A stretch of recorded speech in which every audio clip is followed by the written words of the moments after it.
যে বিষয়টাকে নিয়ে ভিডিওটা করার মেন উদ্দেশ্য এগুলো নয়।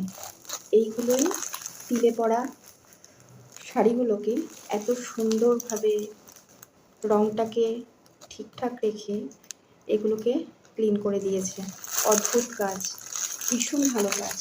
প্রথমত এইটুকু বলার সৎসাহস প্রত্যেকের থাকার দরকার, উচিত, অ্যাপ্রিসিয়েট করা উচিত। হয়তো সে শুনতে পাচ্ছে না, কিন্তু কোথাও গিয়ে একটা মনের তৃপ্তি যে হাতের কাজটা এতটা ভালো। কোনো তার বিষয়ে আর অন্য কিচ্ছু আমি বলতে চাইছি না। এইগুলোকেই মসলন্দপুর থেকে আনতে আমি গেছিলাম, প্লাস আরও অন্যান্য বিশেষ কাজ ছিল। উনি ফোন করেছে আমাকে আরও 3-4 মাস আগে, মোটামুটি 7 মাস হয়ে গেছে দোকানে পড়ে রয়েছে। এত সুন্দরভাবে উনি প্যাকেটিংটা করে রেখেছে। কী বললো রে বাবা, খট করে আওয়াজ হলো কেন? যাই হোক, প্রচণ্ড গরম নিয়ে কয়দিন ধরেই খুব আমি উদ্বিগ্ন এবং বারবার বলছি, হয়তো তোমরা বিরক্ত হতে পারো। ভিডিওটা আগে ভালো করে শুনবে, তারপরে কিছু মন্তব্য রাখবে। আমরা কিন্তু অবলা নই, আমরা কিন্তু সুস্থ স্বাভাবিক জীব। বাইরে যে পরিমাণ তাপমাত্রা, আমি মেয়ে হয়ে পারবো না, কিন্তু মেয়ে হয়ে এইটুকু পারবো, যেখানেই পারবো যদি আমরা পশু পাখির জন্য, কুকুরদের জন্য, এরকম অবলা প্রাণীর জন্য যদি জারে জারে কোথাও খোলা অবস্থায় জল রাখতে পারি, তাহলে হয়তো মন থেকে কিছু তৃপ্তি লাভ করব। যে কার কাছে ভালো থাকবো, যে আমি এটুকু কাজ করলাম, ঈশ্বরের কাছে ভালো থাকবো, সেই ভালো থাকাকে বাদ দিয়ে, সেই চিন্তাভাবনাকে বাদ দিয়ে, সেই অবলা জীবটার কথা মনে করে যারা ধুঁকছে একটু জলের জন্য, হয়তো কলকাতা শহরে দিকে অনেক নর্দমা খোলা অবস্থায় থাকে, সেই খোলা অবস্থা থেকে তারা ওখান থেকেই হয়তো জল ফল পান করে। তবুও যদি আমরা পারি, যেখানে ড্রেন বন্ধ করা আছে, যে বিভিন্ন জায়গায় যারা বিভিন্ন কর্মে, এই ধরনের কর্মে মানুষের জনসেবায় প্রচেষ্টায় লাগে, তারা যদি অবলা জীবিতের জন্য বড় বড় চারি করে একটু জায়গা করে করে সেখানে যদি জল রাখে, সবাই মিলে রাস্তায় পথ চলতি অচেনা, সে হয়তো সেই জায়গাটা চেনেও না, কিন্তু ওখানে ট্যাগ মার্ক করে লিখে দিয়ে যদি বলা হয়, তাহলে মনে পড়বে যে সেই জায়গা হয়তো তার যাতায়াত নেই, তবুও তার মন থেকে ইচ্ছে হবে যে তাকে, তাদের জন্য একটু জল রাখি বা জল দেই। বোতল একটা কিনেই নাও না, দিনে যদি সারাদিন তোমার নিজের পেছনে 200 টাকা খরচ করার মতন ক্ষমতা থাকে, বাইরে বেরিয়ে ঘরের খাবার, ঘরের আনুষঙ্গিক জিনিস বাদ দিয়ে 200 টাকা 150 টাকার মতন করার প্রতিনিয়ত ক্ষমতা থাকে, তাহলে 10 টাকা 20 টাকার জল কিনে অন্তত ওই চারিতে দাও, যাতে অবলা জীবগুলো খেয়ে অন্তত বাঁচে। খাবার দিতে পারলে তো কোনো কথাই নেই, সরি।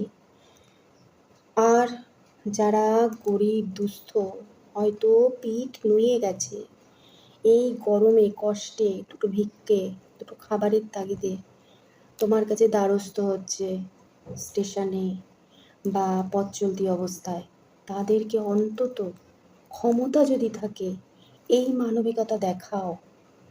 তাদের, আমাদের কাছে ফ্রিজের জল কোনো ব্যাপার না, তারা জীবনে ঠান্ডা জল কি হয়তো তারা পায়নি ঠান্ডা জলের স্বাদ, এরকম ব্যাপার। তাদের অল্প করে হলেও তুমি খাবার কিনে দাও, চেষ্টা করো একজনের জন্য তার আধ ঘন্টার পেট যাতে ভরে আধ ঘন্টার জন্য কি 1 ঘন্টার জন্য, সে মতন ভেবেই তাকে দাও। এইটুকু রিকোয়েস্ট থাকলো। সাথে একটা জলের বোতল অবশ্যই দিও। এটা প্রতিনিয়ত না করতে পারো, আমার পক্ষে সম্ভব না প্রতিনিয়ত করার। আমি যখনই বেরোই, যখনই এরকম হয়, চেষ্টা করতে তো অসুবিধা নেই, তার পেছনে 50 টাকা ব্যয় করতে। হয়তো বা বলবে আমরা কতজনের পেছনে করব, যতটুকু পারো। তার কর্মে হয়তো তোমার হাত দিয়েই তার পেটে দুটো খাবার যাচ্ছে সেই মুহূর্তটুকুর জন্য। এরকম দিকে দিকে যদি করতে থাকো, অনেক শান্তি পাবে ভেতর থেকে, বিশ্বাস করো।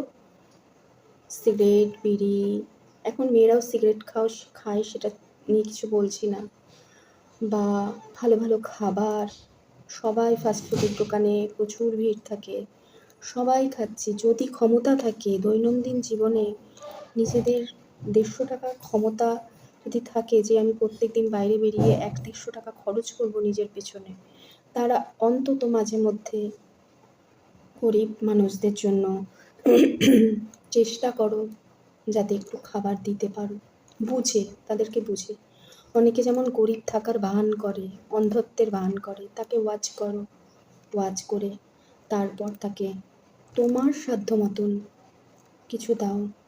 আর খাবার দিলে সরি খাবার দিলে অন্তত তাদেরকে একটি জলের বোতল অন্তত দিও, ঠান্ডা জলের বোতল অন্তত দিও প্লিজ।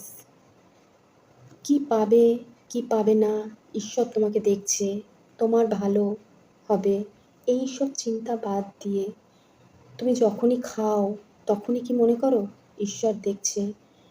নিজের ভালো, নিজের পেট ভর্তির জন্য করো। সবসময় তো ঈশ্বরের নাম নাও না, কিন্তু আমাদের কিন্তু ঈশ্বরের কাছে গ্রেটফুল থাকার দরকার। প্রত্যেকদিন সকালবেলায় হলেই, চোখটা মেলেই অন্তত তার কাছে গ্রেটফুল থাকার দরকার যে আমাকে সকালটা দেখালো। খাবার যেটা আমরা খাচ্ছি তার জন্য গ্রেটফুল থাকার দরকার যে আমি প্রতিদিন পাচ্ছি, খাবার খেতে পারছি, আমার সেই যোগ্যতা আছে, আমার কাছে কারোর কাছে হাত পাততে হচ্ছে না। যতটুকু পাচ্ছ ততটুকু নিয়ে সন্তুষ্ট থাকা উচিত। থাকো, এই কথাটাই বলবো না যে থাকা উচিত আমাদের। আমি এই ভাবনাতেই চলি। দানটা যে সব কিছু দেখাতে হবে তোমাকে খুলে মেলে, সেটা করো না, সেটা আর দান থাকে না। যে জিনিসটা করছো সেটা হয়তো ভাবি যে, কখনো মনে করি যে দেখাচ্ছে আরও 10টা মানুষ যাতে মানুষের পাশে এসে দাঁড়ায়। একদিকে ভাবনাটা ঠিক, আর একদিকে ভাবনাটা কেমন অমানবিক লাগে। যেটা ভালো বোঝো সেটা করো, কিন্তু যেটাই করো মন থেকে করো, কিছু দেখানোর জন্য করো না, বা কিছু পাওয়ার আশা নিয়ে করো না। এইটুকুই রিকোয়েস্ট থাকলো। আর অবলা জীবদের একটু পারো, চারিদিকে এত জনকল্যাণমূলক কাজ সবাই করার চেষ্টা করছে, সেটাকে একটু চারি করে, বড় চারি করে যদি, মাটির চারি করে যদি, বা গামলায় করে যদি জল রাখতে পারো তাদের জন্য, তো কোনো কথাই নেই, চেষ্টা করলেই হয়তো পারা যাবে। এই হলো ব্যাপার, এটাই বলার জন্য। প্রচণ্ড গরম পড়েছে, আর ঢিলে ঢালা জামা কাপড়, যে যত রং, যেটা ছেঁদা, মানে ছেঁদা মানে ফুটো ফুটো বোঝায়, সেইটা নয়, মানে চটে যাওয়া রং, মানে অফিস কাছারিতে না গেলে সেই ধরনের জামা কাপড় পরে বেরো। এই হলো ব্যাপার। কেউ তোমাকে চিনতে আসবে না, কেউ না, কেউ চিনবেও না। সবারই মুখ বাঁধা, আর সবাই গরমে এত হাঁসফাঁস করছে, কেউ কারোর দিকে তাকাবার নেই। তাই যতটা পারো ঢিলে ঢালা জামা কাপড় পরে রাস্তায় বেরো।